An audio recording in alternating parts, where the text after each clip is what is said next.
থেকে প্রথম আলোর একজন পাঠক। তার আগে অন্যান্য পত্রিকা পড়তাম, অনেকদিন যাবৎ পত্রিকা পড়ি, ছোটবেলা থেকে পত্রিকা পড়ি। আপনাদের হয়তো খেয়াল আছে যে ডাক্তার ইকবাল এবং সালেহা একটা ঘটনা ঘটেছিল। আমি সম্পাদক সাহেবকে দেখছি না, ভাই একটু দেখতে দেন। ডক্টর ইকবাল এবং সালেহা, এই ঘটনাটা পত্রিকায় আসতো 1976 সালে।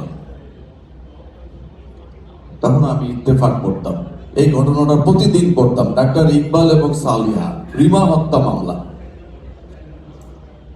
তো সেখান থেকে পত্রিকার পাঠক, ইত্তেফাক, সংবাদ, আজকের কাগজ, ভোরের কাগজ, দেন প্রথম আলো। এই ধারাবাহিকতায় যেদিন থেকে প্রথম আলো প্রকাশিত হচ্ছে সেদিন থেকে আমি নিয়মিতভাবে পড়ি। প্রথম আলোকে ভালো লাগে, মাঝে মাঝে ভালো লাগে না। ভালো লাগে বলেই তো নিয়মিত পাঠক।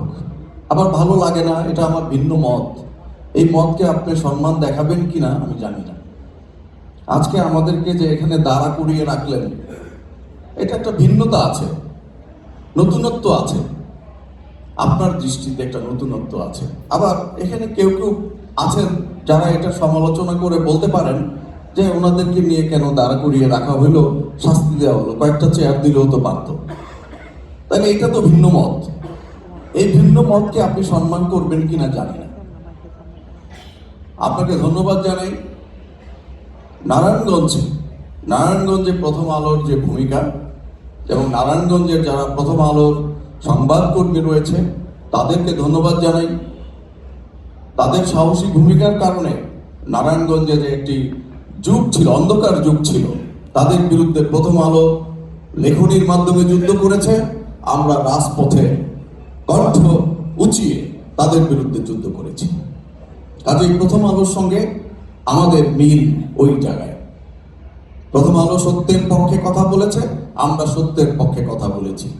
কিন্তু একটি প্রশ্ন রেখে যাব, কারণ এর পরে হয়তো প্রথম আলোর সম্পাদক সাহেব প্রশ্নের জবাব দিবেন। আমি আমার প্রশ্নটা এখনই করে যেতে চাই।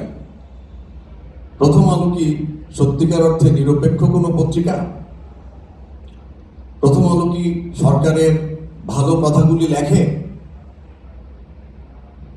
প্রথম আলো কি বাম ঘরানার পত্রিকা না ডান ঘরানার পত্রিকা?